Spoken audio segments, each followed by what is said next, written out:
Hello, and welcome to episode 131 of the Gaming Fix podcast on July 25th, 2020. I'm your host, Andre Cole, aka your partner's favorite Yankee Candle. I am joined today by Alex. I always had the one that smelled like pine trees. It's a good smell. I like pine trees. Pat. You want like a nice vanilla cinnamon, like make it smell like baked goods, but like baked goods you want to eat, but that if you actually ate them, they would be like way too sweet. That's like a Cinnabon Yankee Candle. Yeah, kind of, but not like a Cinnabon, because that's both smells too sweet and is too sweet to eat. The thing that it disappoints your roommates when they smell it and they go, and then they're like, it's just a candle. Yes. The experience should be a way to troll people in addition to a nice smell for that's for you. Allison. My favorite of the scents is not because they smell good, but because they're very abstract. I love those abstract candle smells, the ones that are like catching rays. I'm looking on the Yankee Candle website now. And you're just like, what does this mean? It smells like sunscreen. Yeah, I guess. But like, why do you want that? And there's just always some smell, like a sense that you're just like, I don't know what this is supposed to smell like. And there's something kind of nice about that. Great. Erica. What kind of candles do I like? I prefer like a fruitier smell, like a pina colada or a lime or orange. Got to be careful with those pina colada candles because the rain keeps putting them out. And joining us, a special guest this week from Super GG Radio. We've got the hat trick. We've got all the hosts this time joining us. Joel. You've completed the Triforce. Thanks for having me, guys. Oh man, you picked the perfect intro because my wife is I'm pretty sure she's gonna keep Yankee Candle afloat during the Depression here. Have you guys ever remembered, like 4 or 5 years back, there was a promotional campaign they did for man candles? Yeah. Mm-hmm. Oh God! So they had like scented bacon, grass clippings. Because men only like candles that are about like man things. We're not allowed to like smells. We're not allowed to like other smells. That's the only thing men can like. Meat and yard work. That's the only thing that defines us, right? Food and yard work is all that we do. So it's all that we can smell. I mean, it's the only thing we can smell. It's like thermal, like CPU thermal paste. Is there just coal? No, that's for nerds. I think somebody in our generation needs to find their way into Yankee Candle before they start doing that new game smell and stuff like that. But new game smell. Oh no. This one smells like a Switch cartridge tastes. Oh no. Oh God. Okay, but let's say if we're going for abstract things like Allison likes, let's say you get a new piece of electronic and you're pulling that plastic off. Let's get the smell of that. Can we get the smell of reading the game manual in the backseat of your car while your parents drive you home? Hell yeah, from the Blockbuster Video. I always rode my bike to our game shop, so I want a candle that smells like Mountain Dew tastes. Now there's a gamer candle. You just want a candle that smells like Jeff Keighley. What if you did a candle that was like it was like split in the middle, or horizontally is even better, and one smell is Doritos and one smell is Mountain Dew? I think the gaming world is upgraded. It has to be a Monster Energy drink now. Maybe. No, but you need it I think you need to have the Mountain Dew and Doritos so that you could have it in the display case where they like at Target where they have Mountain Dew, they have Doritos, and they have and it's got double XP for Call of Duty. Yeah, exactly. I thought when you said case, in my mind the idea was that you put the candle in your computer case and then light it, and I was like, God, that's interesting. That's like you're gonna ruin your computer, man. That's as bad as the shaving the CPU.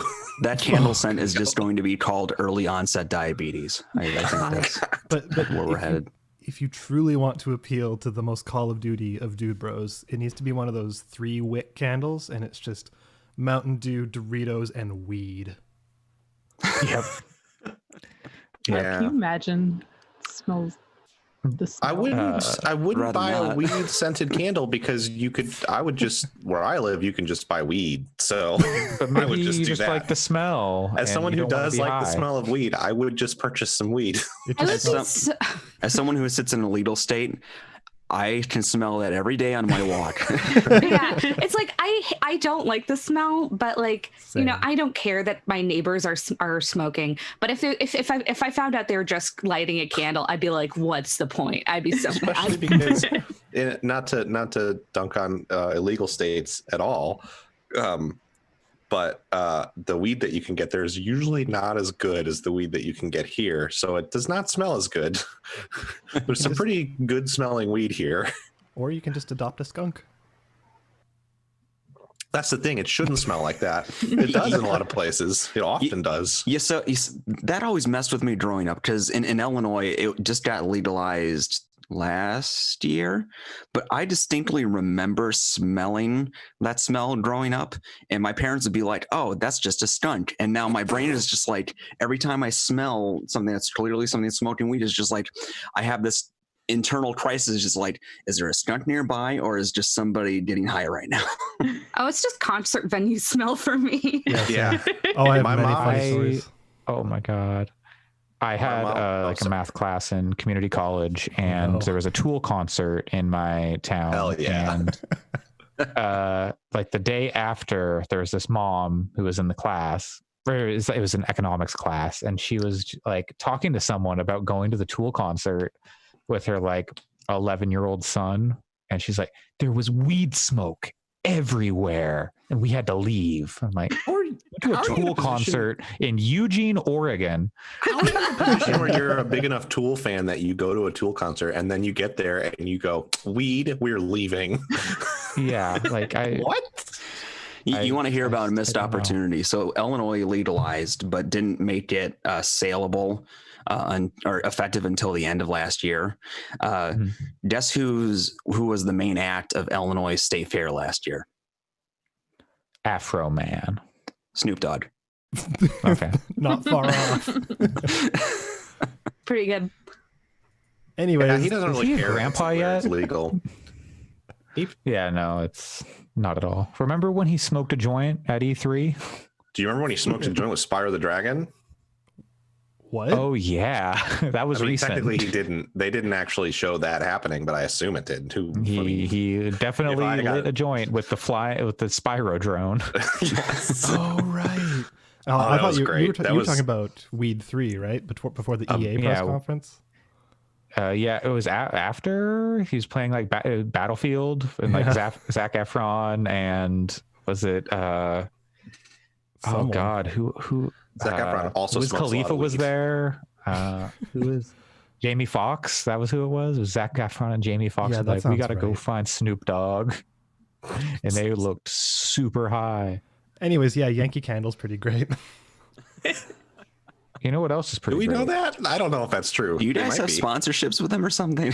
No. Okay. We wish. certainly won't. Yankee Candle now. sponsor us. I say I wish, but I'm like, I don't really even like their candles very much. So Damn, now we're Oh. certainly not going to get sponsored. no, I love them. They're my favorite. Sponsor us, please. Yep. And now Allison's going to type This up an is- article on the site that says why Yankee Candles suck. Oh God, That'd be fine. I'm fine with that.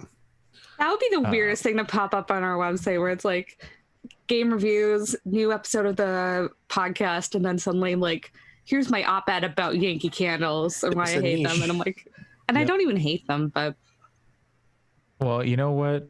It doesn't suck usually. Video games I would argue video games that's suck debatable. most of the time. most of the time. Damn. I might Playing- clarify and say playing 'em- gamers suck. Yeah. Video games Playing and the them people doesn't who play suck, them. hopefully. Eh, And that's us. We all suck, everybody. Good night. With But 2 C's. starting off, someone who definitely doesn't suck, Joel. How about you tell us about?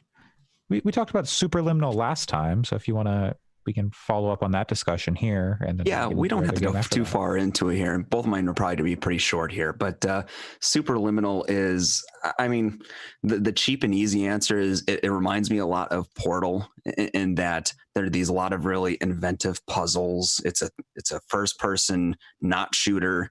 You're going through these different regions and solving puzzles. But the main conceit is that there are items you can pick up in the backdrop, and then you lift them up in the air and drop them, and suddenly they're huge and stale.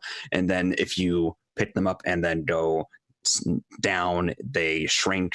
And then there's just a lot of logic puzzles in sequence. And then there's these sort of like snippets of dialogue that go through there, kind of breadcrumbing a little bit of a story or a lesson that's trying to be told.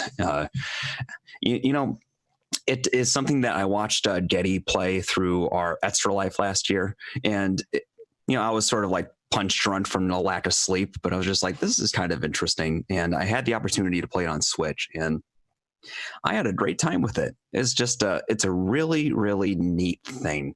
And the puzzles, for the most part, are pretty clever and well thought out and very logical in that, there's a very intentional solution to each problem. And then it just builds on each other throughout the entire game if you're paying attention to it in a nice way. The only real critiques I have about it are that the parts of the game where it is going through like hallways or rooms, it feels like they're trying to make it look like normal rooms and stuff.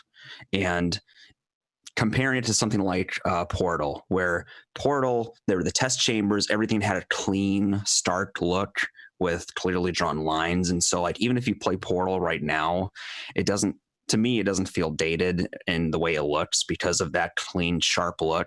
And Superliminal has a little bit of that like older first-person shooter look because of the fact that they tried to have like furniture in the background and paintings and stuff, and so it makes it look a little more dated in some spots.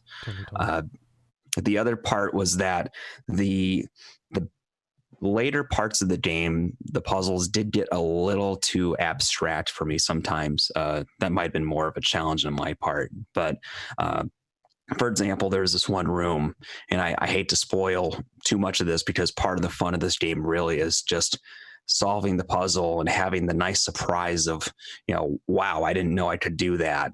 But one of the later rooms, you're walking through a big room with, I think it's white walls around the sides, and then a hallway connecting it. And if you go through the hallway and walk around, you're just walking in a loop each time. You realize you're just repeating the same thing over and over. Spoilers for anybody who doesn't want to hear Superliminal spoilers, but the solution to the problem was walking through that white wall, and it would open up a new space for you to go through.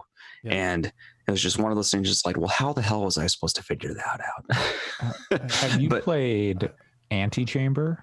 I have not. No. Yeah, you should play Antichamber if you're liking Superliminal, because they seem similar. Antichamber is mind bending. It does this things like that puzzle you're describing, except that they make sense. Like what happens is you walk around in a circle for like 20 minutes and go, what the hell am I supposed to do? And then when the solution presents itself, instead of going, how would I have figured that out? You go, oh, of course, that makes sense. Mm-hmm. And it's super cool.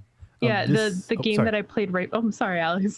Go for it. The game that I played right before I played Superliminal last week was Antichamber, actually. So I think I was like in that mindset when I got in there. You would like it if you liked the puzzles in Superliminal. My issue with Superliminal was the story, that I didn't like that at all. But so Antichamber is definitely a lot less story and a lot more puzzle. Yeah, for Superliminal story, like it's kind of threadbare, right? It's really more about just trying to share the message of like see things from a different point of view, and it's really just meant to enforce the kind of logical thinking you're supposed to have throughout the entire game in order to cross each barrier or each puzzle. And I did. Personally, I kind of appreciated it at the end because it felt like, especially at least at the conclusion, it kind of ended on like an up note a little bit. But it did feel like sometimes like you got the lesson after you figured out the puzzle instead of before you got to the puzzle. So that would be my little gripe about that. Like you're taking the test before you're getting the lesson, for sure. I got a bit of that too. Another game you might like is Manifold Garden. It's kind of similar in that kind of abstract puzzle, like, wait, what am I doing? Oh God, wow, okay, cool kind of way. Yeah, And yeah. also- I think Alex played that. Our Alex, not. Yeah. And he liked it a lot too. Yeah, But you guys I remember you guys talking about it too. And Pat, I have a reference for you specifically that I don't think anyone else on this podcast is going to get. But every time Joel talked about white walls, all I could think was the breakdown from Between the Buried and Me. Oh, sure. Yeah. I thought you're right. I don't get that reference. I thought you were going to reference the Macklemore song. Oh, that's not what I was going for. Screaming, I was I want to be free. I want to just live, as you run headfirst into that wall. No, I was thinking of the metalcore song. The Between the Buried and Me song is significantly better than the Macklemore song. Anyways. So that's a Cool Boy Q verse is pretty hot. That the Heist was a pretty good album at the time. It was a good album. Yeah. Anyways, But you know what else is? Yeah, you know what else is pretty cool? A Lonely Mountains Downhill. Yeah, it is. Yeah. Have This any of you game's played great. this? Okay, so Yes. yes. I think Andre and I played it. Keep meaning to play it. Jeff Green was talking Yeah, I about keep recently. meaning to try it too. So part of how I stretch myself too thin is that I somehow fooled some people at the website Nintendo World Report to let me write for them. And I was able to get it through them. So thank you to them for that. Is it on Switch and- now? It is on Switch, yes. Oh, And so somebody was reviewing it there and they were describing it. And I was like, it kind of sounds like Trials. And I like Trials. But then he was describing it's more chill. You're out in nature, and it's not really a race. It's just more about just trying to get through the track. You know what it is like? Yeah, It's I like know exactly. Trackmania. That's what we said last year Trackmania. too. I was like, this is like Okay. Trackmania, but slower speed and less insane. Now we're talking, I think. So for anybody who hasn't heard about this before, like Lonely Mountains Downhill is basically a series of tracks where you are on a bicycle. It is a 3D space, sort of more from a top-down-ish kind of camera point Kinda of view. isometric. Almost isometric, Yeah. Yeah. And everything's like slightly, I don't want to use the word voxel because it's not really that, but it's very polygonal, undetailed, but it's all in like, very low fidelity. yes, But yes. like deliberately so. Right. And it suits it very well because really the focus should be trying to go down these different dirt paths and roads and crossings on the bike. And it'll start out with a track where your goal is just to make it to the end of this mountain downhill track. And there'll be different checkpoints along the way from start to finish. And then after that, it'll open up things like time trials for that track, as well as challenges like, don't get knocked off your bike more than this many times. Because if you run into an obstacle or something, you eat shit and then like a little pixelated blood pops up. It's almost kind of cutesy Brutal. and funny in the way that it projects that too. And it also has that kind of nice, like instant restart thing going on where the second you eat shit, you hit A, you're right back to the last checkpoint, you keep going. And it has all these sounds of nature, like birds chirping, rivers flowing in the background. And for anybody like me who needs something a little more serene and calming, take things at your own pace right now. Because I know that I've had challenges with the real world right now, and really gaming is my way to kind of break away from that at the moment. I would encourage anybody to try it. It's a really serene, relaxing experience. Yeah, it's a really good game. You had me at Trials, but chill. It's kind of like if you mixed Trials and a short hike together. Oh God, that sounds amazing. Yeah. So now I need to check out a short hike then. Yeah, short hike is also As very you- good. Yeah. I gotta play It's that. very, As you very get good. as you get into like the later tracks and like the different, like the other mountains and the different things, you're just hurtling down these mountains at like breakneck speeds Mhm. and flying off and just like ragdolling down. And you're like, oh, start back up at the top, or start back at the checkpoint, and it's like no pressure because like you just do it at your own pace, like until you're like, okay, I really want to get this like time down. Totally. It's just like really relaxing. Which is very much where the Trackmania part comes in, right? It's like you're just kind of going through. You're not caring about time. You're not caring about if you make it. You just want to see the track through, and then you can make it. You can get good at it if you want. But like otherwise, it's just it's enjoyable. I also really like Lonely Mountain Downhill. I didn't know it was on Switch. So something I liked with the PC version is that it actually had like leaderboards, so you could see how your friends were doing and stuff like that. Does that exist on Switch? I couldn't tell you. I'm sorry. Okay. Leaderboards are usually like one of the last things I personally check. Okay, no, that's no problem. Yeah, because I remember it surfaced it pretty easily. Be like, oh, Andre got like this time. Wow, cool. Yeah, my competitive nature comes out in Smash Brothers more than anything lately, and Rocket League. So, if I look at leaderboards and I'm being pointed by a score, it just makes me feel bad usually. Fair enough. Gotta play Descenders. Oh, Descenders. That is a similar. Yeah. Descenders rules. That is a cool game. Okay. Less chill than Lonely Mountain. It is not chill. It's very not chill, but it is a similar concept in a lot of ways. And all right, maybe everyone should play Trackmania. Yes. Like every week we talk about this. Every week I'm like, oh, I should go play it, and then I haven't. But I will try this week. I will look into Trackmania. What if you could turn your car into Paper Mario in Trackmania? In Paper Mario, you do get a car. It's shaped like a boot. It's very good. You could make a Paper Mario skin in Trackmania. Wait, isn't the first scene in the new Paper Mario like Mario and Luigi going up in a Mario Kart cart? Yeah. Yeah. There we go. Oh. The Trackmania. Right. Yeah. All right. Well, next, let's talk about another game we've talked about in the podcast before. Going to Erica. And her discussing, I believe, our number 2 game of the year for 2019. Number 2, yep. Number 2. Okay. Well, yeah, I'm playing Outer Wilds. I tried to play it last year too, but this was like maybe at the height of the worst my hands have ever been. It is not the most forgiving game when it comes to like movement. For sure. So in fact, I would say it's deliberately difficult sometimes. But one thing, and sorry, we should let Erica talk, but yes, at least it's not super hyper timing based with everything. With everything.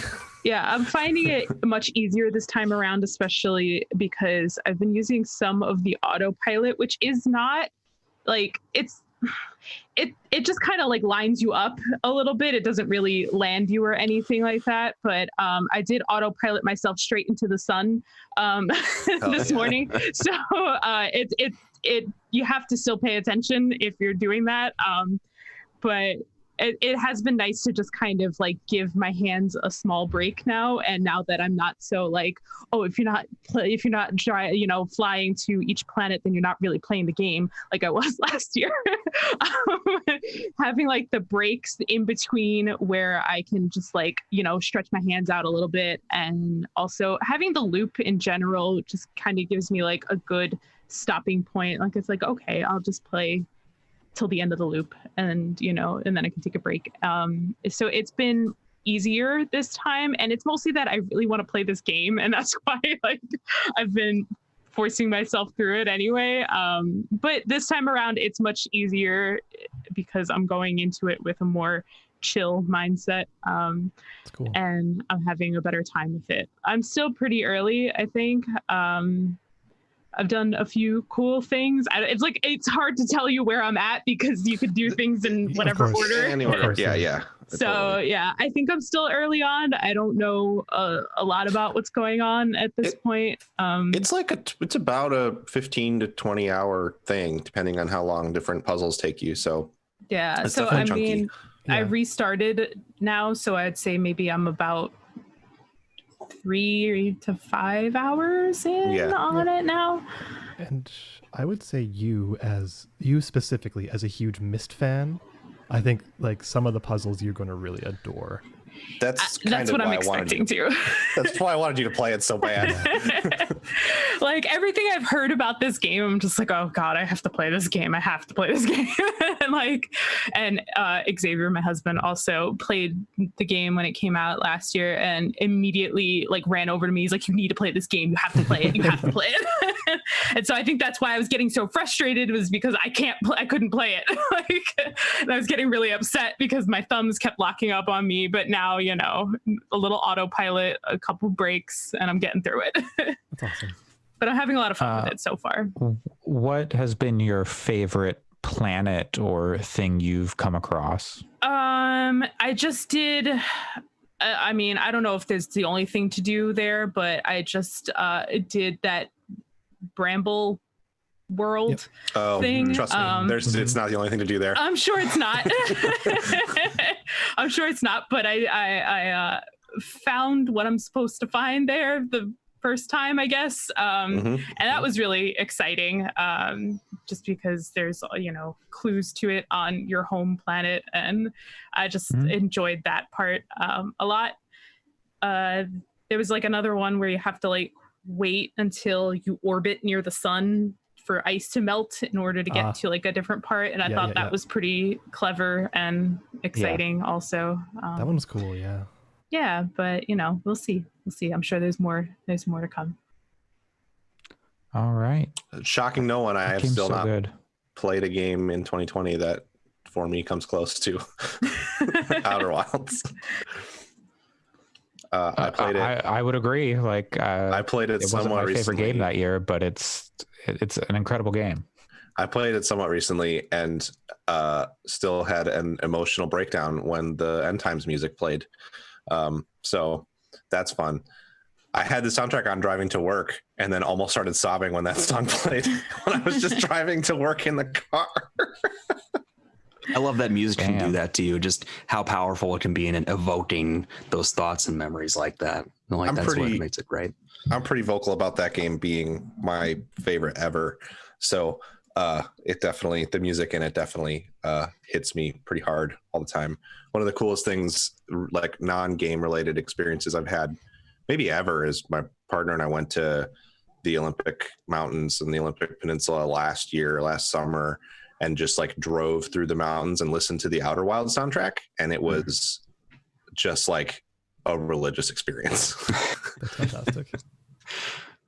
But Erica is totally right that like you need to approach Outer Wilds with a patient and relaxed mindset, and from an understanding of wanting to learn about how it works. Because that was my problem when I first started, is that I wanted it to be the game that I expected it to be, which I expected to have more control over flying. I expected it to be having more agency with and that aspect, and you're flying this rust bucket mess of a aircraft vehicle, and it's literally like made of plywood, right? And so it's like it totally makes sense that it flies like crap, but you know it's just I'm so used to having games where, you know, usually the kind of stuff I liked is where I feel like I'm able to move most fluidly. So like one of my favorite games of the year that it came out was Spider-Man, because everything felt so great and fluid and fast. But you have to just sort of give up control and let yourself be in an understanding and learning phase of things.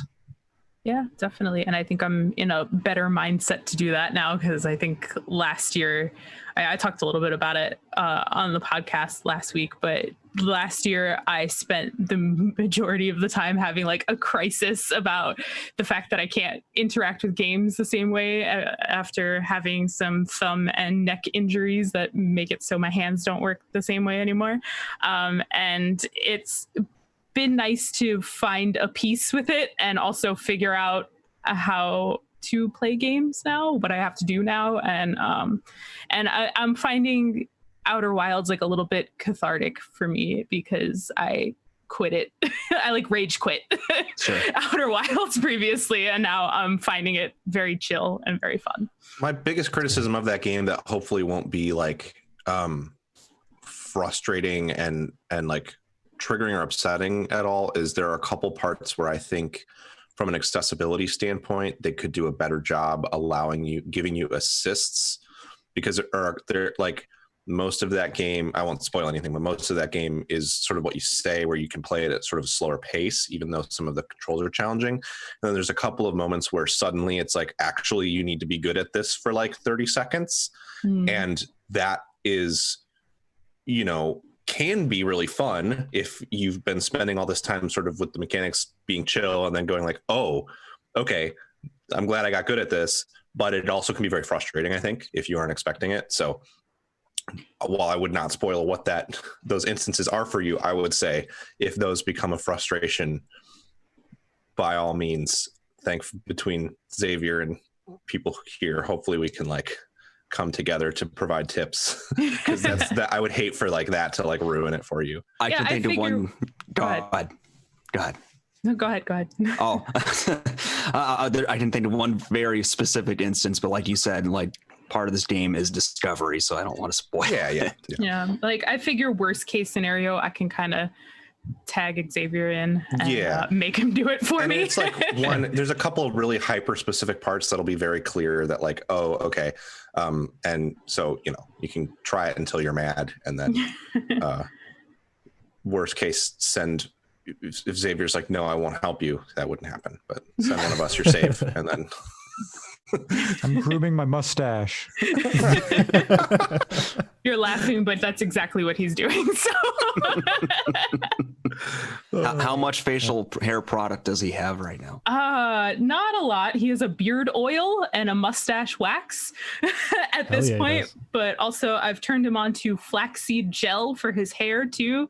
He's just taking care of all the hair on his head now in a new way during quarantine. Okay. Someone turned me on to Korean beauty products. Ooh, and me so too. Now I have some aloe vera face wash from Hariko, and it's great. That's great. It. All right. Well, Outer Wilds, everyone. Speaking of things we can recommend, can we recommend Paper Mario: The Origami King, Allison? I would definitely say yes. It's definitely not without its flaws, but I think that it's it's still a really, really great game. And the more that I play it, the more I get attached to it. I don't want to spoil things for people as well, but there is genuinely one of the characters that I've been talking about in our personal chat for a while, Bobby the Bob-Bomb, who is like, he's up there as like one of the best Paper Mario characters, period. That's awesome. And I'd say also the main person that the main origami character that hangs out with you, Olivia, I'd say she's up there as well.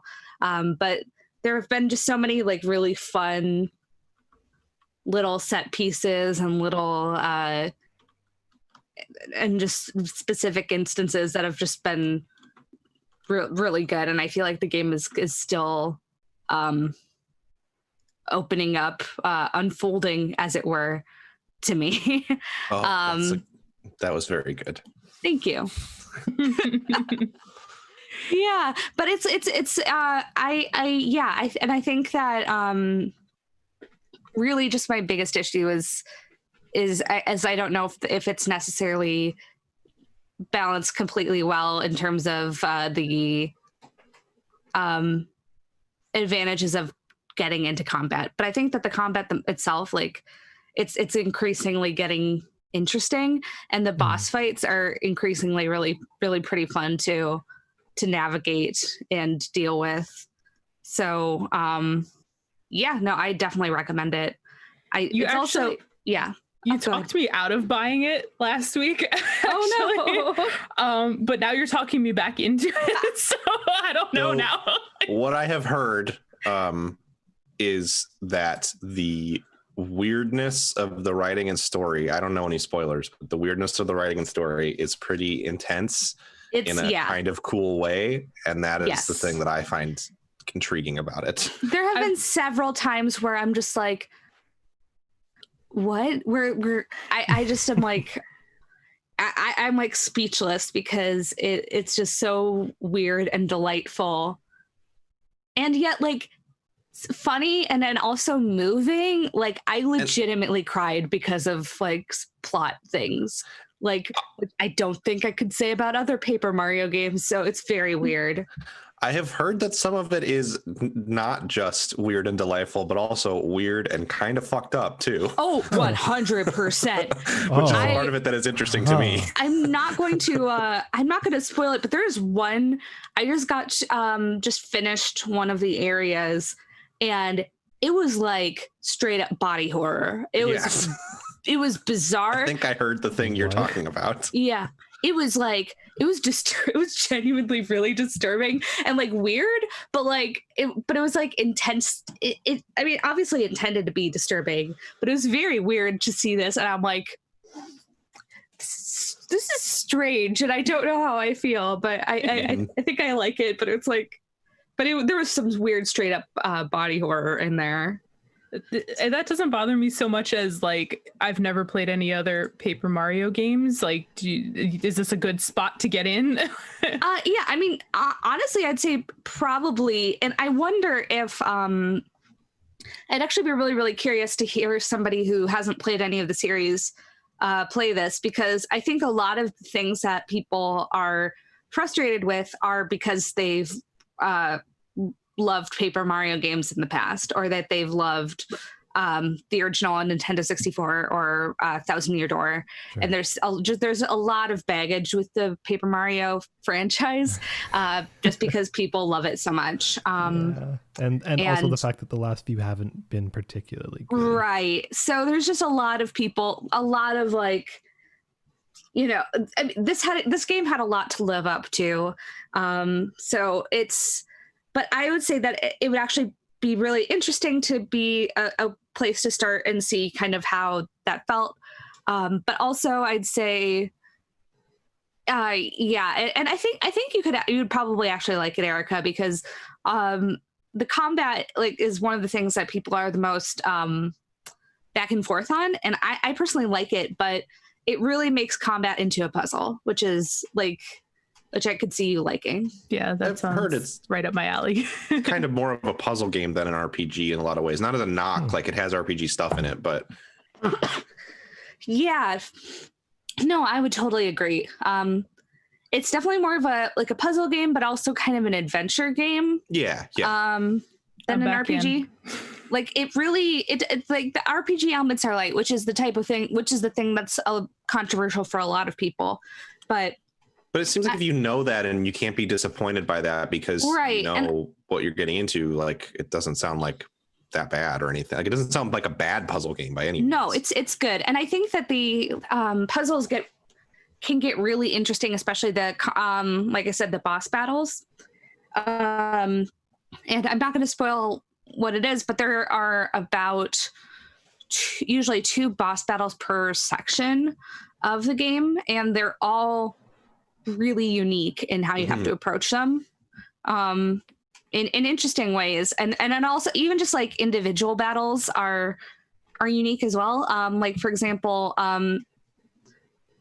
so one of the things, so basically for people who might not necessarily know what the battles look like, for most battles you're as you're Mario in the center of these rings that you have to move around to kind of get people into ideal positions to either get them into a row so that you can jump on them, or get them into a square of 4 so that you can use the hammer. And they start getting kind of interesting with just the basic enemies. So like in this area that I just finished, there are quite a few boos, which they like disappear pretty early on from the stage, but you still have to remember where they are so that you can move them around. So it kind of adds a little bit and a little area of of like some interest. But then also I just got an item that I maybe was able to get earlier, but I'm not quite sure, where it would help you solve the puzzles if you really just didn't like doing them. So it kind of comes up with these little ways that you can get help for them, which I think is nice. But again, I think they're really fun. So I've been enjoying those a lot. Talk me back into it this week. Yeah, and I don't think I necessarily agree with it needing to be this just complete RPG experience. Like I am a defender of Super Paper Mario for the Wii, which is much more kind of platformer based than any of the other Paper Mario games. But the real thing that makes it stand out is the story and the characters, which I think Origami King is doing well. So it's been fun to play this one. Do you have any sense for how far into the game you are? Like, do you have any idea of what the scale of the thing is? I'm guessing I'm about halfway through. So one of the things that you're trying to do is that very, very, very early on in the game, Peach's castle is abducted, like the entire castle, which is a thing that happens in Paper Mario. But it's surrounded by these ribbons. So you have to go to these different areas to basically unravel the ribbons. There's 5 of the ribbons, and I just finished the 3rd one. So I'm guessing that there's going to be a section after I've finished all the ribbons. So, so I'm guessing I'm about halfway through. But if like it shouldn't be surrounded by ribbons, it should be like folded up like origami, right? Yeah, Ribbons are like origami adjacent. There's a lot of, well, the thing that's kind of interesting about the origami is just as how much detail it looks like there went into making the origami something that actually could make sense as like real origami. I'm not sure how many of these things are actually something you could make, but one of the things that this game has is a lot of unlockables. So they have like a museum where you can unlock a lot of like concept art, and you can unlock a lot of design images. And there's a lot of stuff in there that's about like, here's how we folded up this box, or here's how we folded up this chair. And so it makes me really want, like, I'm really bad at origami, you guys, but I want an Origami King book, and to like be able to make cool. a little. They should do that. Olivia.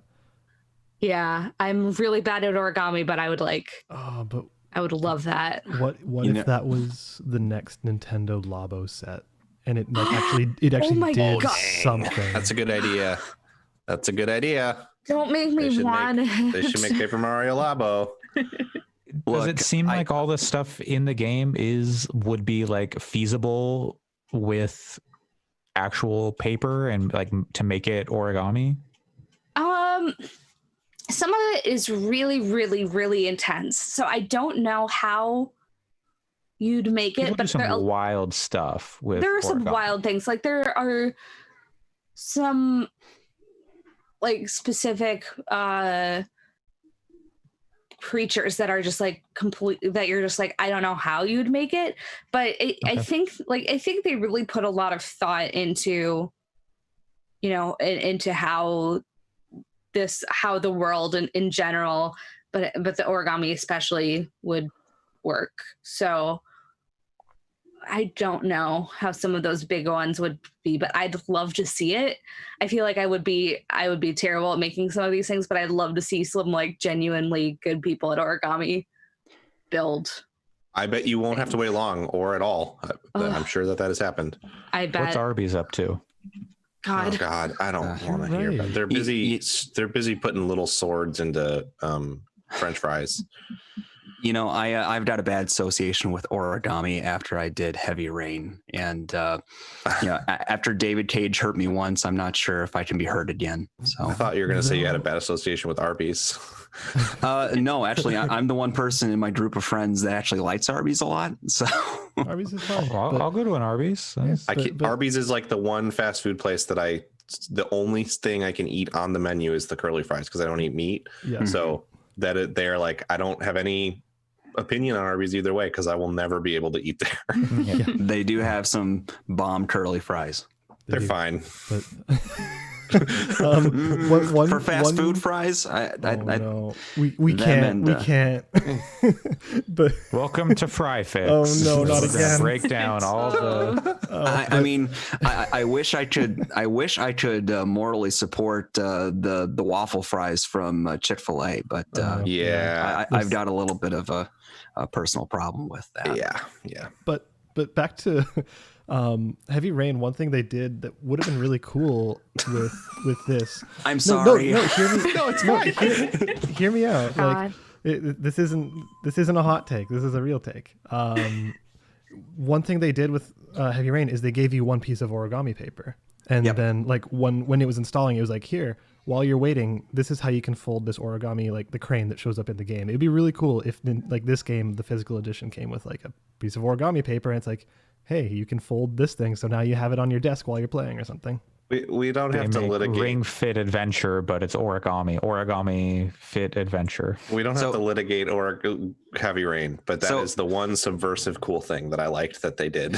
So I am more forgiving than most of that game because it came out at the right time for me to enjoy it and overlook its flaws. Yeah, but yes, the origami train while the loading screen was happening was the highlight. And then later on you go, oh no! It's that was a little on the nose. You who were but the also, monster all along, but also clever. It was good up until the point where it made no sense. Anyways, I like every David Cage game. Yeah, I might.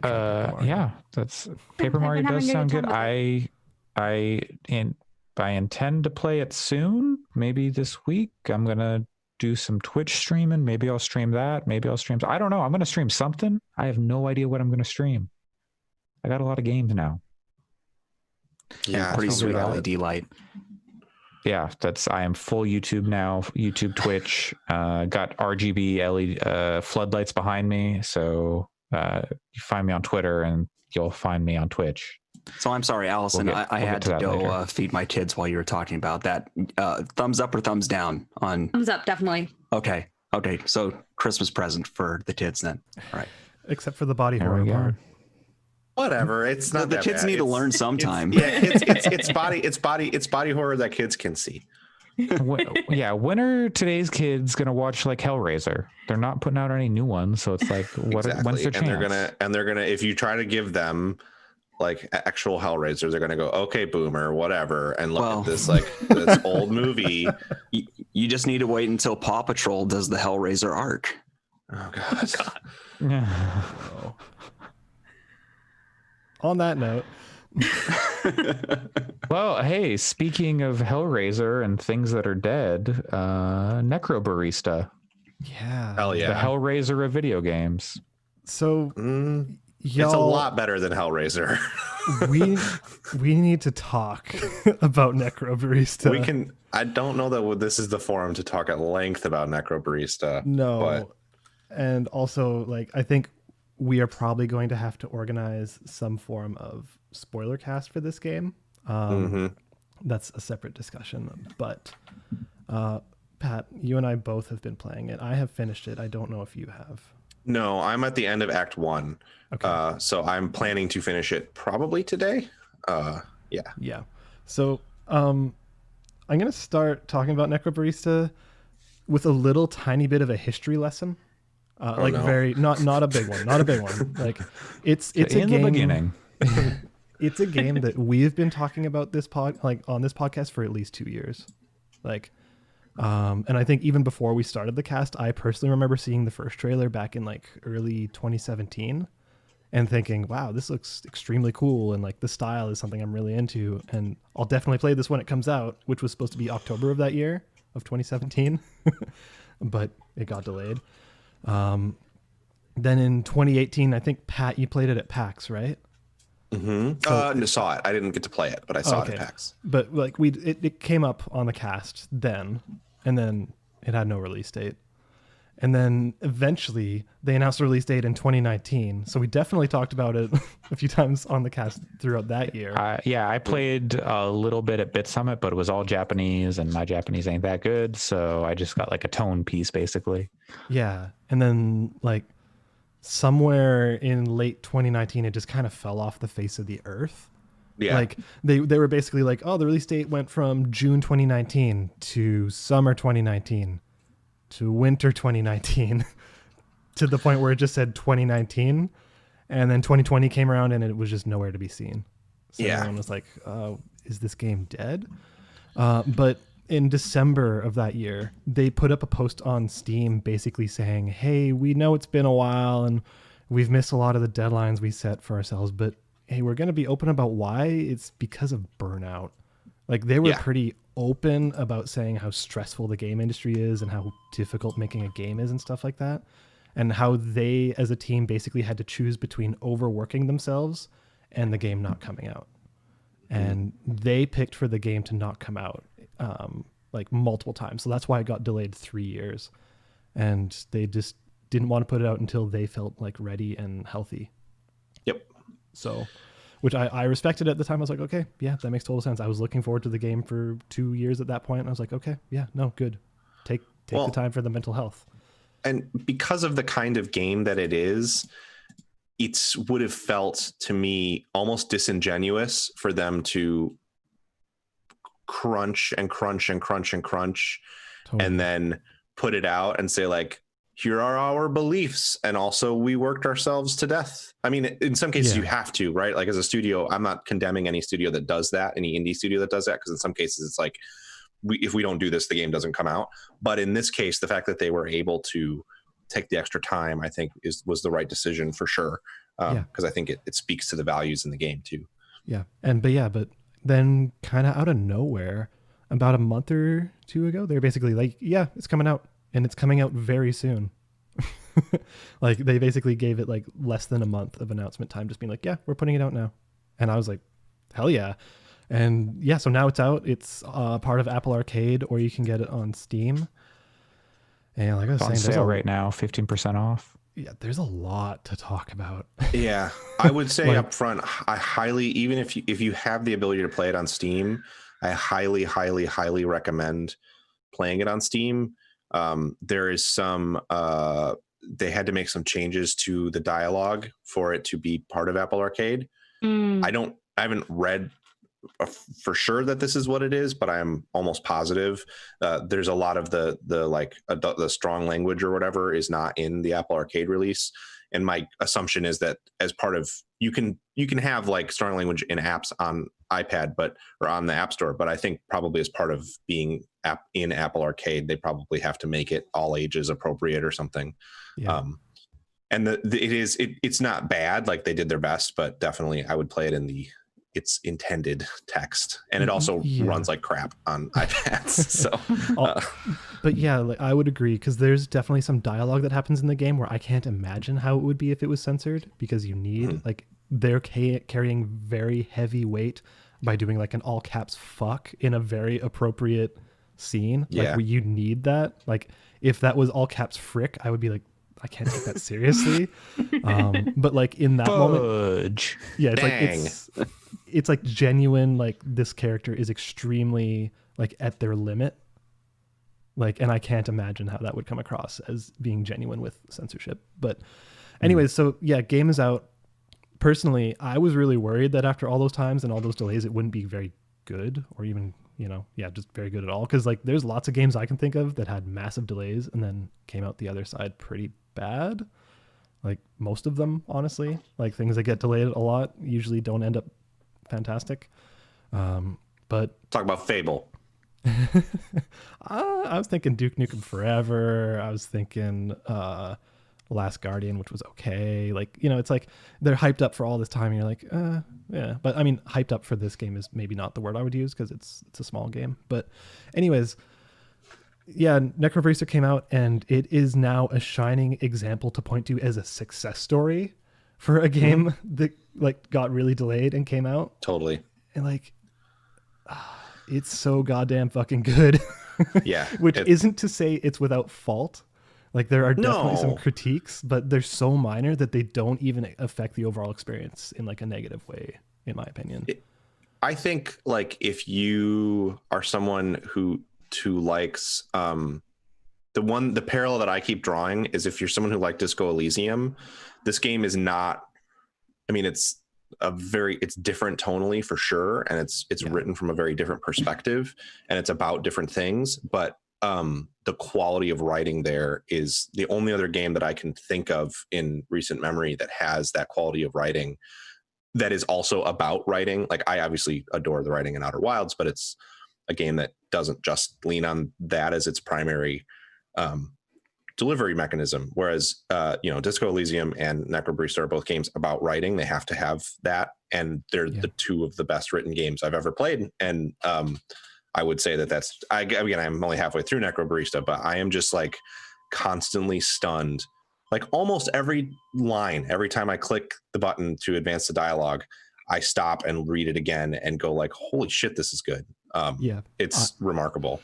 I have an inordinate amount of screenshots of just dialogue from this game, which is not something I do too often, but I think it is warranted of it. So, but I guess now is a good time to say, what is this game? I mean, it's a visual novel, right? It's a visual novel. Like, I know that's a big shock for me to bring a visual novel to this podcast. Like, when have I ever done that? But it's, again, kind of like If Found, which we talked about like a month or two ago. It's not a standard visual novel. Like, there's no UI, there's no text box at the bottom and visuals happening over top. The text you're reading is just built into the world, and it feels really dynamic. Like, it's like sometimes it'll animate along with the scene to really just make the whole thing feel cohesive. And like, if it's really zoomed in on a character's face, like the text will like come in at you and like kind of be shaking depending on what's happening, like that kind of stuff. Yeah. And it's really good. The story, I'm going to come back to that. The music though. The music is really good. Amazing. Sorry, go for it. One of my few critiques of it is there's these side stories you can kind of unlock that don't have animation or visuals to go along with them. They're just like, you read them almost like a journal entry or something, or a note, but some of them are very long, which is fine because they're good. Sometimes the music playing on loop, I was like, I wish there was another song here. But totally with that said, the music is really good. All of it is fantastic. Yeah, like I kept playing and thinking, man, I need to pick up the soundtrack. And something about it also felt really familiar. I was like, why does it feel like I've heard this music before? And then I looked it up, and it turns out the music is composed by Kevin Penkin. So if you remember our Game of the Year 2018, our best music winner was Florence, and that's him. Yeah. Like, he also did the music for anime like Made in Abyss, which had an amazing soundtrack, and Shield Hero and Tower of God, which are also really, really fantastic. So like, he's one of the best composers going these days. So yeah. The art direction is just like stunning. Yeah. I would say, like, the way they set up and compose their shots is just so amazing. Like, and it's so impressive because that's one of the few like minor things is like some of the technical aspects of the visuals are like there's kind of cracks in the facade at times. Like I can remember a scene where like someone's sitting down and like his shirt clips through a chair, or like there'll be like a cup on the counter and it's obviously floating above everything, like that kind of stuff. Yeah. Or like, they put the animation is the character pushes a button to pour a coffee and then nothing comes out, and it's just like, it just sits. There's no like liquid or anything. But it's made up for by the fact that the art direction is so strong, and like the design is so strong, and the aesthetic is so strong that it's like you don't even really think about that unless you really stop and look for it. Like, yeah, they do amazing things with lighting, which is really interesting. Like, and also the characters' faces are just extremely expressive. Yep. In this really, really amazing way. And like, it's all 3D rendered. So you're able to move the camera around a little bit during all these scenes. So like, it's not like you're just looking at static images that are pre-rendered. You're actually kind of able to interact with it and like have the camera drift this way to see what's happening here, that way, etc., which is really cool. And also, Pat, I think you might agree, or maybe you won't, but it had like the best late title card, because it was really cool. It was awesome. It's like 90 minutes to an hour or 2 hours in, and yeah, it's just so good. But we don't have to go on for too much longer, but I just really want to say the story is really special. Like, and it's strong for a lot of different reasons. Like, the characters are so amazingly well written. There's this character Ashley, and every line she has is like way better than the last, and they're all incredible. Like she's one of my favorite characters I've seen in many years. Like a combination of really extremely smart but also hilarious. Like there's a moment where I won't spoil like any. There's one line of dialogue that like had me. The whole scene had me like rolling laughing. But there's a moment where she explains how she's like trying to like behave. She's a child, like she's like 13 12, or 14 or something. Like but she's explaining to a character who she just met that they need to complete this thing, this little like project that she's doing, because she's like Icarus and she needs to fly higher. And then she goes, yeah, Keyshawn, I'm reading a story about Icarus. And it's like you can just like hear, even though there's no voice dialogue, you can just like hear her saying it, and it's so funny. And he's like, you might want to finish that story. It's so good. And I'm someone who like almost aggressive. That's not fair.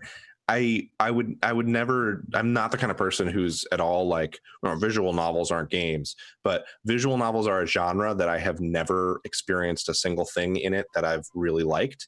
And I've tried with like a lot of different ones, and I always bounce off of them really, really hard, even when I can tell that like, oh, this is a quality thing, but it just isn't connecting with me at all. And this one is like totally the opposite. It is just spectacular. Like how much of that has to do with your love of coffee and that this game takes place very little in a cafe? Coffee's actually not as well, it is and it isn't, but it's not as, despite being in the title, it is not a game about coffee. Certainly it is clever that they use coffee in the ways that they do, but it has less to do with the game than you would think from the title. So my 2 years as a shitty barista are not going to help me in this game. That's the thing to note, is it is not like Valhalla, for example, is a game that has like you're making coffee or making drinks, not coffee, drinks for people. And then like that Coffee Talk game that came out earlier this year is a game where you're like making coffee for people. That is not something in this game. It doesn't have mechanics like that. It is a straight up, you read the dialogue. When you're in the episodes. The reason it's in a cafe at all, like, and there are baristas, is basically what the story is on a very high level, is that it's taking place in this cafe in the plane between life and death. So basically people who have died have 24 hours to continue and exist in the world before they have to move on to whatever comes next. And this cafe is just kind of a spot for them to, have their last 24 hours. And not exclusively for them. Like there's also you can go there. It's also a physical cafe that exists in the world. So like humans go there too. But yeah, it's one of the things that's so cool about it is that they make it clear. And I think as I get through it, I may come away with slightly more, either way more positive or slightly more negative than where I'm at right now opinions. But the world feels very richly developed outside of the cafe. And it feels like there's an internal logic to it that makes sense. It's hard to know right now if that's true or if they just made it appear that way. And so I'll be interested to see where it kind of falls on that spectrum as I get through the rest of it. But it's a really, really fascinating and weird world. Again, kind of, and this is one of the things that I think reminds me of Disco Elysium too, is even though it's not similar tonally, it's in a similar way to Disco Elysium, how it's very clear that Revachol is a place in a world in Disco Elysium. That's what this feels like. It feels like it's a place rooted in a world, and there's stuff happening outside, or stuff that has happened outside. One of the things that's weird about the game is time is super, super, super, and I don't know yet, but where it goes, but time is like very strange. You'll know. But it's great. And also this fantastical world that it's taking place in is Melbourne, Australia. Yep. Yeah. It's a very Australian game. Like there's a lot of people going like, "Hey mate," and stuff like that. It's great. Yeah. But Hey, like, mate, what do you know? they do say that. I'm not joking. So while it's charming and funny, but the thing is, like, it's also a really moving story. Pat, Yes. you're about to get to some stuff.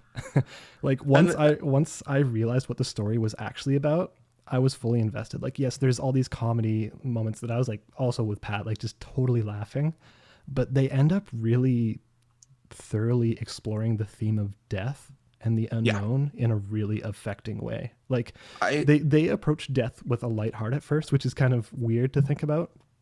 But then as it develops these characters, like they're all really strong characters. Like every one of them, even the quote unquote antagonist ends up being one of my favorite characters. I love him, but like it takes these characters that you've had fun and funny times with and then puts them into like a really intense situation with real weight and real consequences. Like that's probably my favorite anime trope, and they do that. And like I'm the kind of person who's pretty stoic when playing games. Like even if a story is well written or moving, like my reaction is generally more like that's cool, rather than like fist pumping and stuff.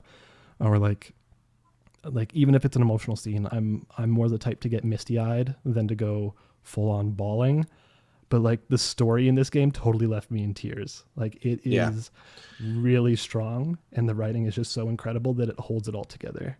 So like I really want to do a spoiler cast about this game. Yeah, and I'm sure I'll be in for that. It's a really, really, even in the first act, it has some really moving elements of people. I mean, it's not a spoiler because to say like the basic premise, you can kind of grasp how there's elements of like a character saying like, look, I have to accept the fact that I have 24 hours left and then I don't know where I'm going next. And that is terrifying.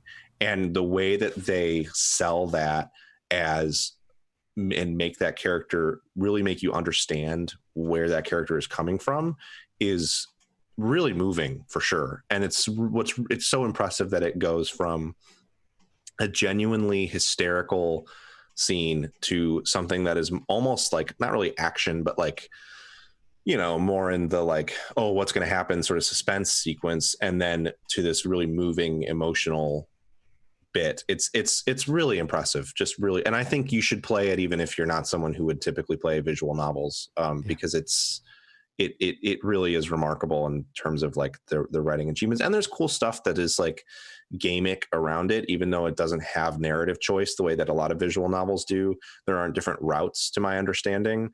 But there are interstitial sequences where you're walking around the cafe in first person, and there's a kind of clever unlock mechanic for these little side stories that you can read. And the side stories are written as well as the main plot. So it still has gamey elements to it if you really need some kind of interactivity as a way to get engaged. It has that too. So yeah. Anyways, I know I said we wouldn't talk about it for much and ended up going on it for 20 minutes, but that game is fucking me up because we'll be talking about it a lot more this year for sure. I was kind of juggling my top 2 games of the year. Now this kind of has come in as a third and is potentially bulldozing its way to the top in a way I was not expecting. So how much dubstep share is there? There is some pretty heavy electronic with some wub in it, like electronic music, but there's no share.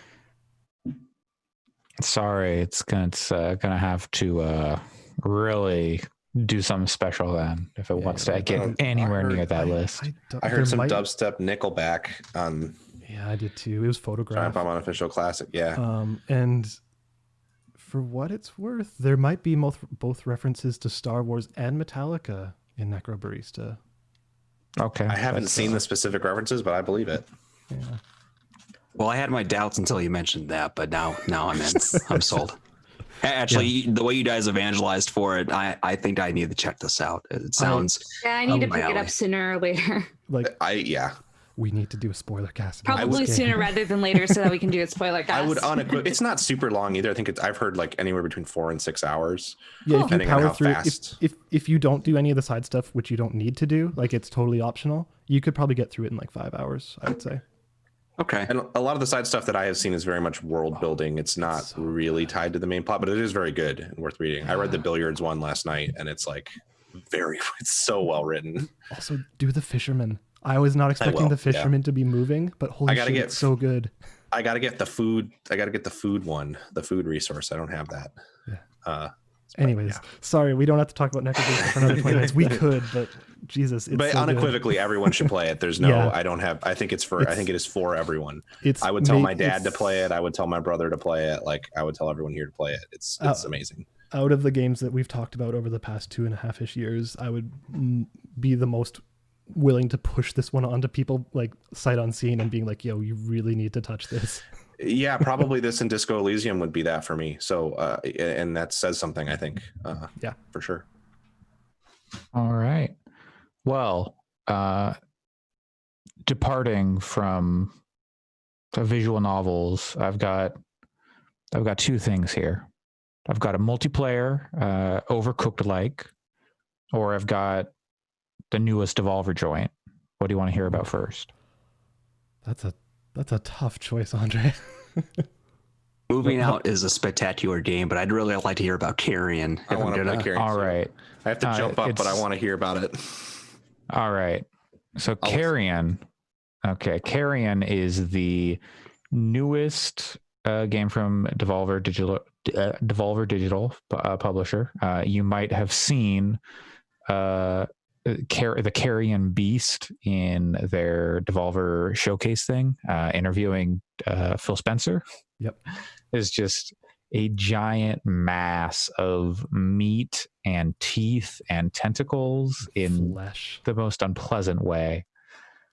And so Carrion is it's kind of a Metroid, Metroidvania, like in a way. Like you're unlocking abilities that let you get into new areas and do combat, but it's like mostly exploration.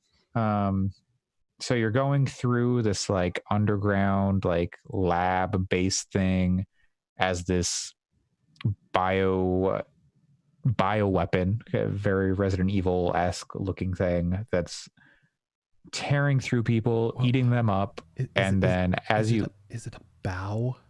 Is it a bioorganic weapon it is never, from Resident Evil? It is never classified whether this is a natural, like a thing they found, like an alien, or if they grew it in a lab. At least not so far.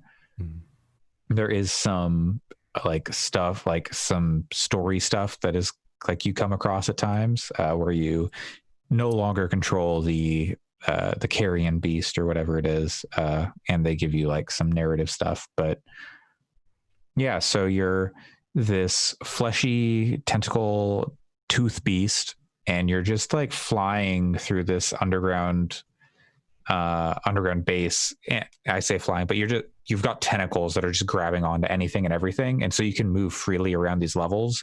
There's nothing stopping you. It's like you're never getting to a point where like, oh well, I'm not big enough to get across this like this gap or something. You just like, I go over it, no problem.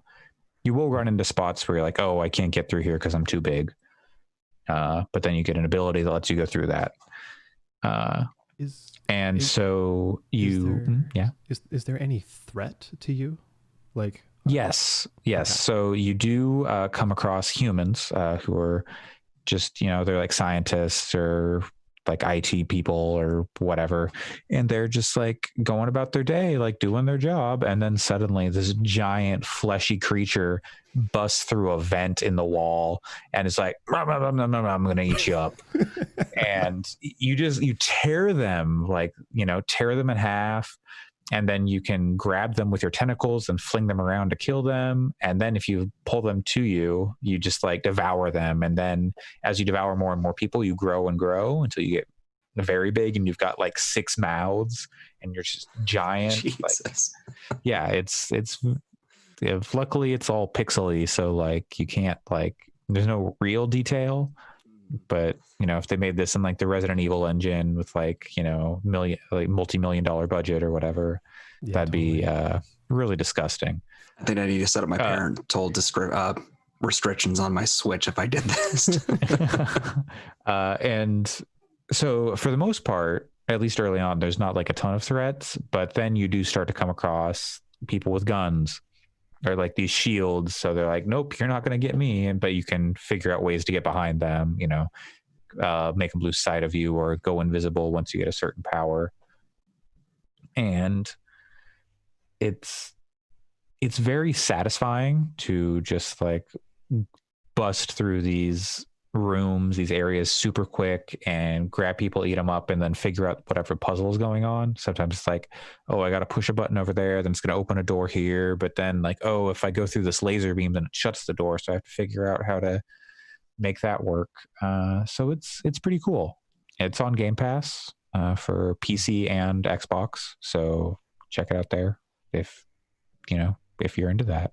Yeah. Narratively, about Carrion? Narratively, is there really much going on with it? So I've seen a couple things, and it seems like it's more like, oh, here's a backstory. I'm assuming,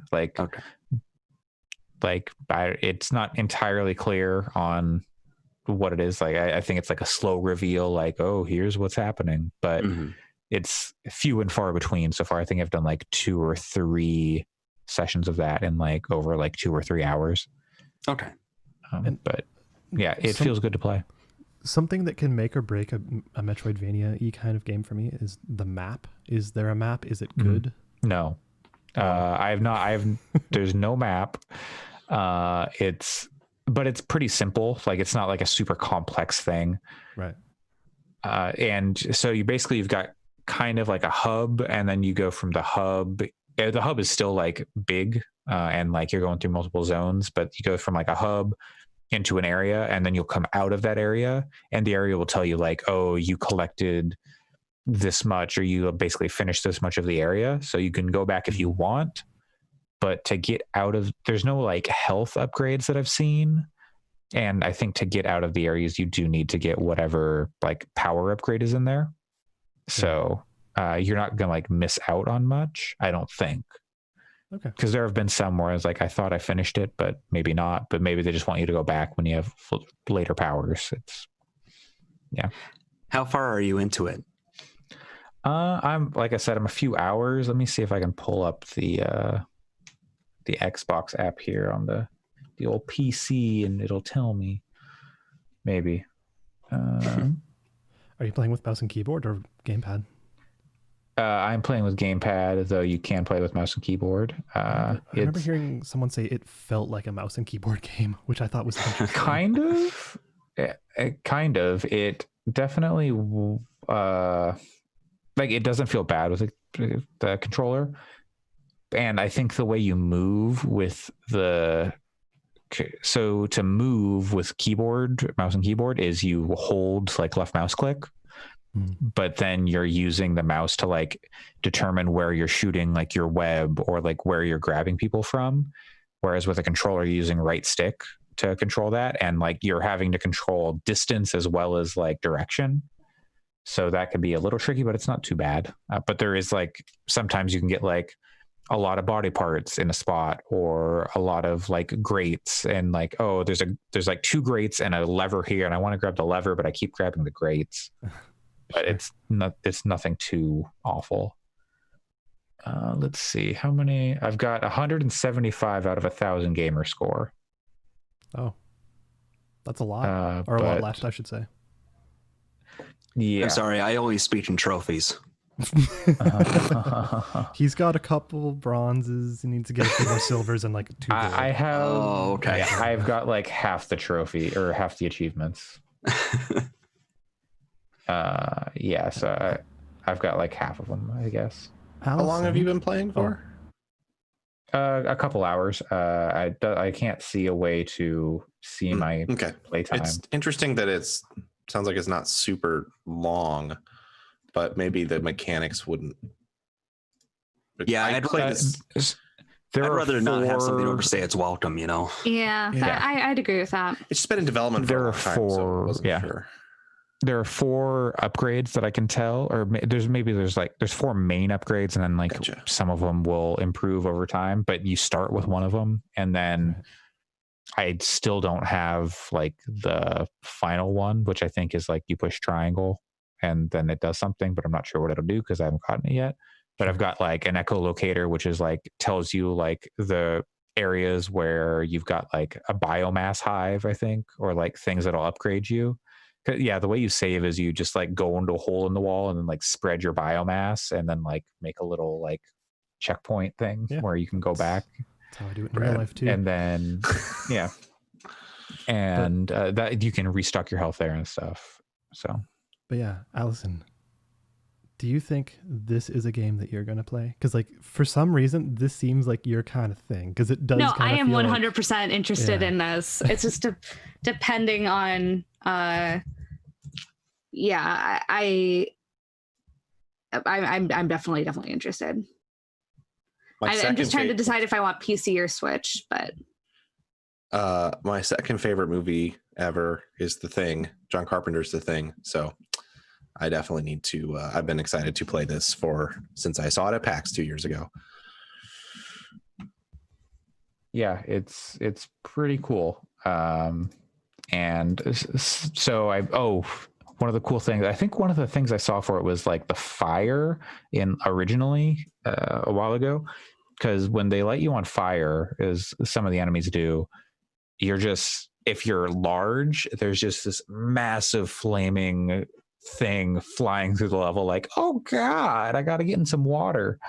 And it looks real good. See, my least favorite part about when I played Inside was the end of it, because you felt basically powerless. This sounds empowering, so yes, I think that's what appeals to me here. it is very akin to the end of Inside, except if that was a power fantasy and not except if that were cool and not cool and scary and not just fucked. Disturbing. Yeah.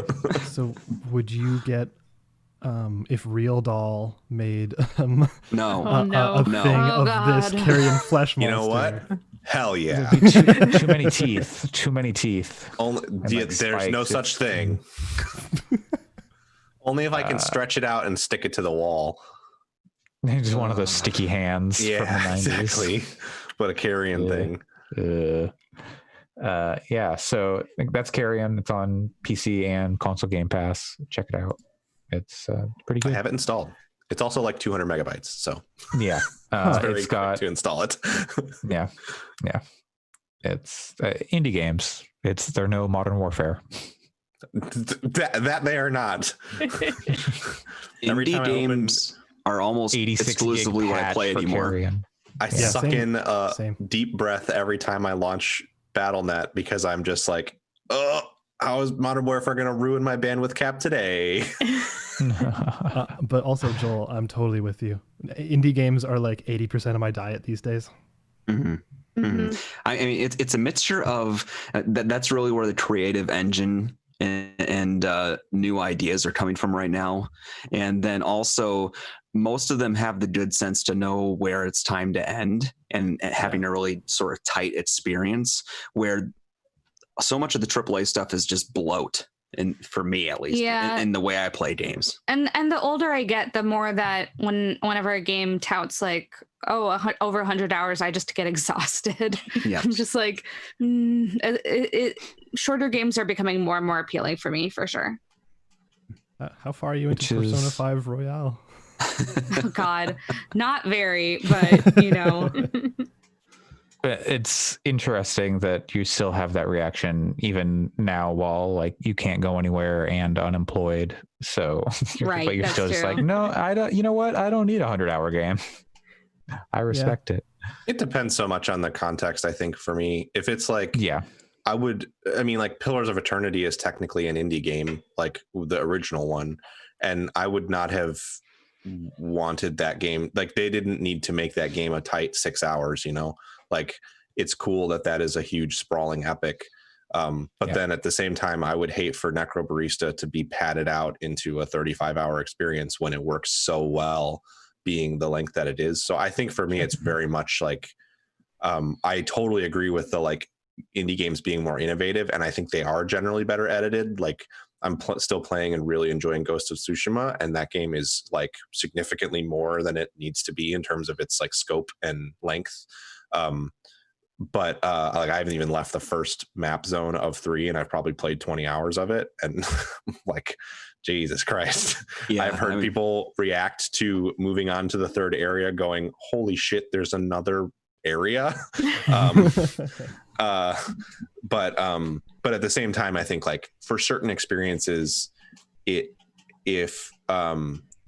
works for games to kind of sprawl out a little bit more too. Just depends. Yeah, it's just that time and joy is not time wasted, right? And yeah, totally. And if a huge 100-hour Skyrim game is something that you love, then it's worth your time, you know. But I think the best games that have that sprawl are games, in my opinion, like Skyrim, which you can play through Skyrim in like 12 hours if you want to, or you can spend 100 hours exploring it and like going into every nook and cranny and seeing every dungeon and stuff. And I think that's really the best. Like I've also been playing Assassin's Creed Origins this year, and that's a game that you can play through in probably like 15, 20 hours, or you can spend 80 hours going to every location and doing everything. So I like that kind of choose your length thing. Girl. But you know what else is sprawling and generally takes a really long time? Our Moving. podcast? Moving. Oh, our podcast is accurate. I thought you already talked about moving out. I'm sorry. No, Tangented. Wanted to hear. Joel Allison, wanted to hear about the newest banger. That self burn was really good, though. Yeah, that's Real. yeah, I want to hear about Carrion first, because actually I've played Moving Out as well, and I love that game. I think it's. I've been playing it with my girlfriend. It's like an Overcooked like, co-op, and you're working together to complete objectives. In this case, it is moving people's shit out of their house or their business, depending on. And so you're running around. You're cute little characters. You can be like, I'm always a dog in an astronaut helmet, because that is that's goals right there. But you shout out to this game because you can actually play like a wheelchair character. So like any character can just be like, I'm going to replace my lower half with a wheelchair, and you're not any differently abled than the regular. It's just like, yep, okay, cool. That's how I want to look. And there's tons of different cosmetic stuff. You can be like an egg, put a little cowboy hat on it. You can be a cat, a potted plant, whatever. What does it say that the idea of being an egg with a cowboy hat on it is making me want to play this game? Says that you like fun. Yeah, that's so the basic arc. This is, you can play by yourself. You can turn on an assist mode, which would make it possible to play by yourself, because a lot of the things in the game do require you to have 2 people to move, just because they're so heavy, like real life. Mm-hmm. And but if you turn on the assist mode, I think it does away with a lot of those, like that part of it. So it just becomes like, oh, I just want to mess around and not deal with any of like the more difficult parts of it. I want to, I just want to have fun and see what goofy stuff they have. And so when you load into the level, you kind of get an overview of like, here's the house, here's all the stuff you need to put in the back of this truck. And then you've got like a time, you got like, 4 minutes for like the gold medal, 5 minutes for the silver, and then like 6:30 for the bronze or something. So you have to do it within at least 6 minutes, 30 seconds. And you're running through this house, jumping through windows, smashing glass, and like throwing boxes out of the house. And for the most part, that's okay. But occasionally you'll run into something like, this is a fragile box, so if you throw it out, it'll break and then respawn. But what you can do is you can throw it, and then your partner can catch it, and then they can put it in the truck. So there's a lot of like figuring out, okay, what's the fastest way we can get all this stuff out of here? Okay, first thing, let's run up to the top floor and throw everything out the window. Like grab this couch out the window, bed out the window, all these boxes out, TV out the window. It doesn't matter if it's broken. It just needs to be in the truck. And it all tumbles over in a really funny way too when you're throwing stuff there's out a bit too. There's a bit of physics on it. And then as you're filling this truck, it gets harder and harder to fit stuff inside the truck. Yeah. And so you have to end up coordinating if you're playing 2-player with your partner. And there's a button that you both start swaying the piece of furniture back and forth. And you have to time the release just right to throw it up into the actual truck itself. Yep. And my wife and I have a very combative nature sometimes when we play games together. So it quickly devolved into like, no, you screwed that up. You didn't time that button right. What were you thinking? Go pick that back up. And it is one of those games where like it's team building and also a trial if you are not cooperating well. It's funny, but like it's funny to watch like what happens, but also it can just be so frustrating. Like I was playing kind of like a mid-late game level, and there's just you're in a room and it's just lava everywhere, and you've got to like maneuver all these platforms, and just my girlfriend kept falling off the platform. I'm like, we have a minute. We need to get these 2 things to the truck in like the next minute, or else we have to restart. And she just kept falling in the lava. I'm like, no. Eventually, I think we did get it done, but we did have to like replay that level twice. But and then there's sometimes there are things that you don't need to take in the truck. It's like, so then you're like, oh, well, I'm used to taking all the boxes, but then you realize, oh, wait, I don't need any of those boxes that I just spent like a minute putting into the truck. Okay, well, there goes the restart. And it's not so much for the time. It's just like I just filled 20 boxes into a truck and didn't need any of them. And that's going to take up a lot of space. But if you've got someone to play with and you want to play a co-op fun time game, Moving Out, it's pretty funny, and it's fun to play. It's cool. Would Erica, recommend. Is that the kind of game you would play? Because I know you liked Overcooked, and I did like Overcooked a lot. You did not like Overcooked 2 as much. Yeah, that's true. It's something I would look at. I don't know how finicky it needs me to be with like my controls and stuff, but I definitely enjoyed Overcooked a lot. And I have somebody to play with, so I will look at it at the very least. Like I said, it has that assist mode, and there's a demo on Steam, so you can try it out. So without, I will also say spending the money on it. I liked Overcooked in theory, but I have challenges with it because I feel like you have to be pretty precise and have really good timing with Overcooked to be effective. I think Moving Out is a little more forgiving on its timing of things too. If you're just concerned about progressing through the levels of the game and not getting the highest score, that's how my wife and I approached it, and we had a lot more fun with it that way. I gifted there are tons of bonus objectives. I gifted Overcooked to my sister and her boyfriend for Christmas one year, and they played exactly one level of it. And then broke up. It was more like my sister texted me a picture of her boyfriend just collapsed on the floor, exhausted from yelling at her to try to do stuff. So maybe this one will be a little bit nicer for them. Because in Overcooked, there's so much like you're relying on each other, because like sometimes one of you's in one half the kitchen, one of you's in the other.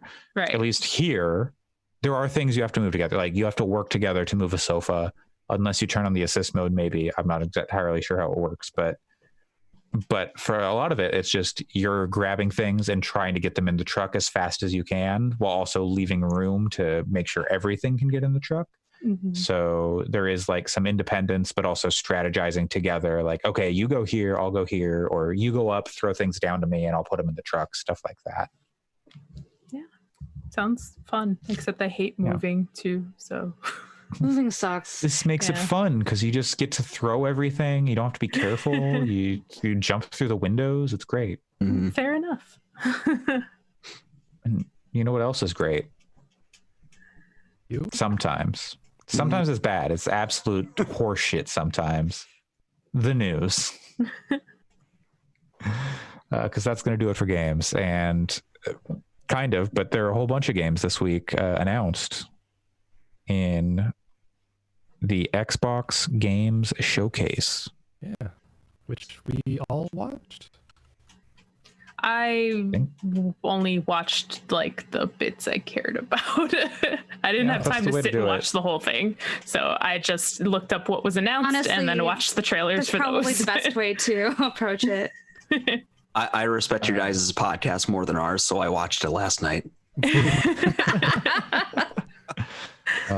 Thank you. We appreciate that. Suck it, Alex and Getty.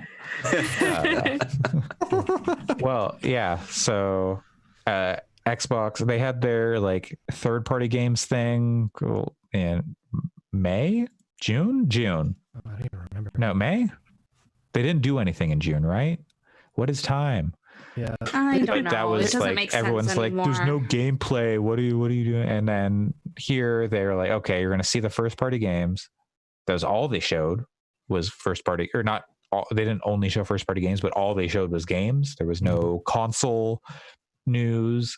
You could argue there was Game Pass stuff, but like they didn't talk about xCloud or like any of that, any changes to the service. Just, hey, these are coming to xCloud or coming to Game Pass.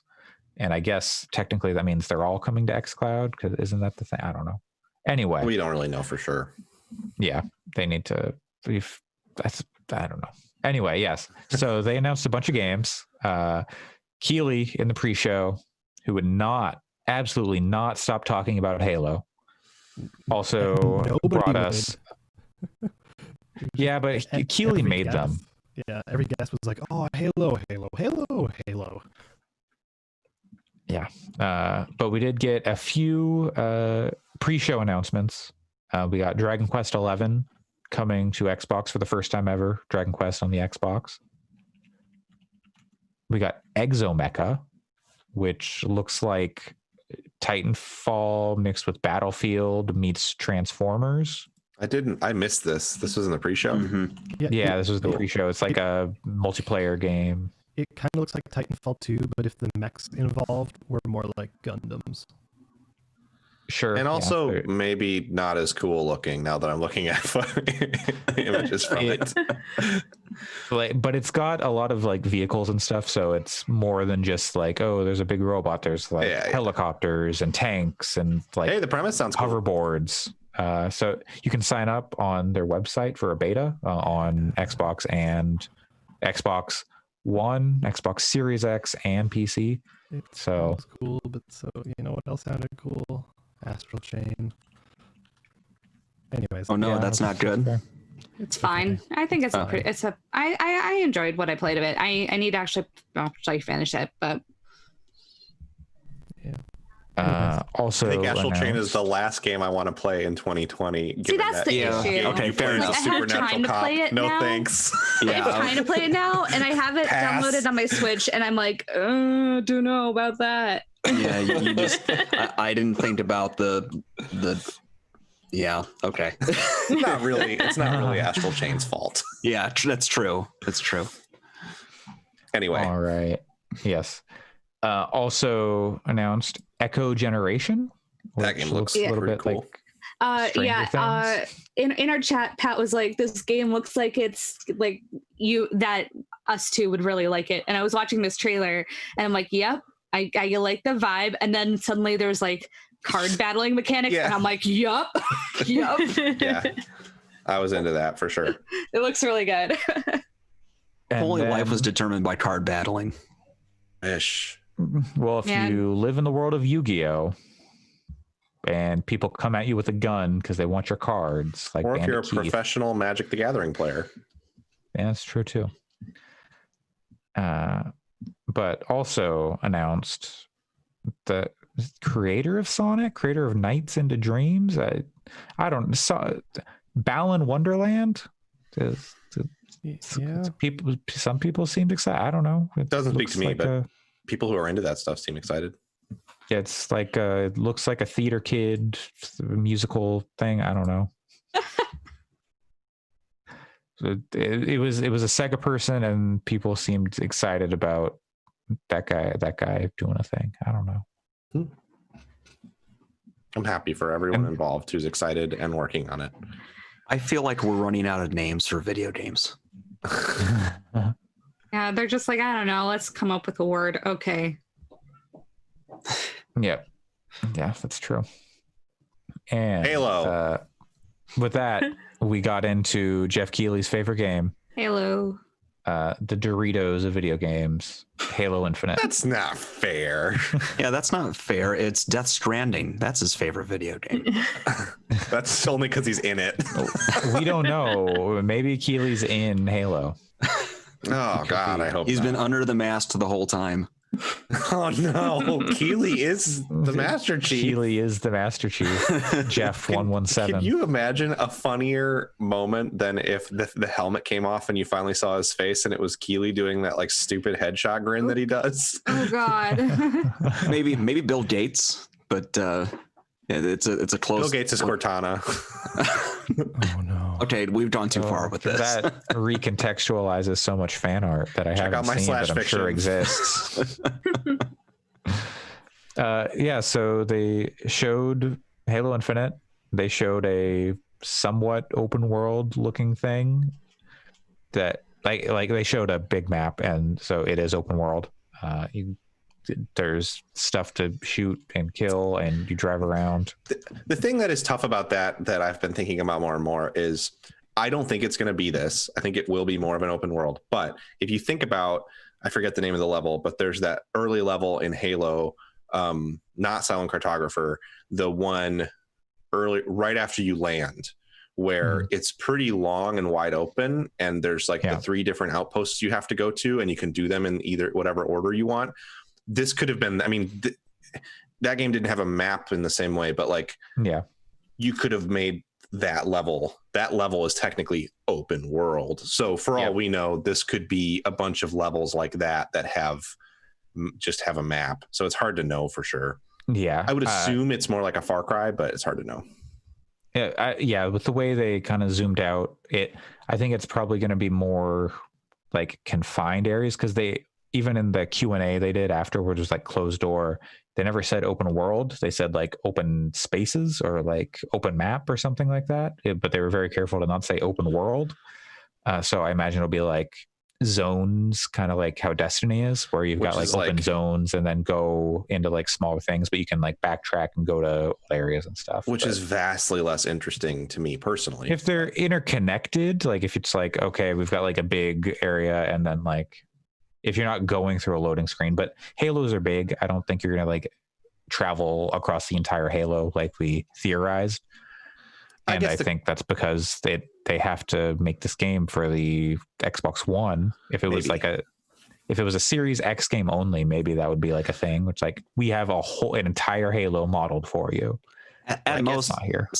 Sorry. At most, I could see it being like Destiny in that they show you these different, parts of the ring, but really it's a contained zone. Which, in my opinion, is very much like another Halo I won't play.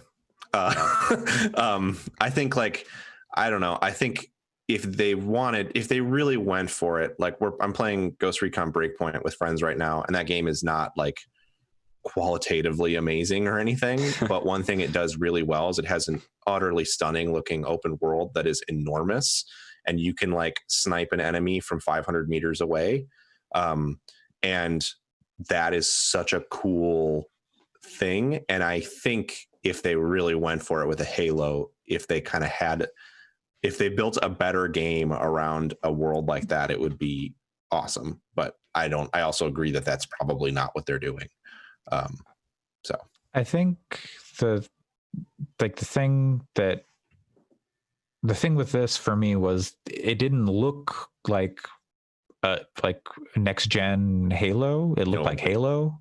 Like it didn't, the open world stuff again, it looked like Halo 1. Like Halo 1 had open areas that you drove around, so they didn't like show anything exceptional. They showed a map, and there's an upgrade screen. Apparently we didn't see it, but there's a tab. And so I think with basically everything in this presentation, I walked away going, so this is supposed to be next gen? Do you think that has something to do with just the inherent art design of Halo in general. And like Master Chief is just a big Mecha Soldier Green thing dude. with this is very basic outline and no complexity to the way he looks. The environments are pretty basic. The enemy grunts are pretty well defined and not too complicated looking. And they kind of talked about this a little bit on Waypoint Radio's teardown of this stuff, and which I only bring up because I'm going to make the exact same point that they did, which is that part of it is when Halo first came out 20 years ago, it had a very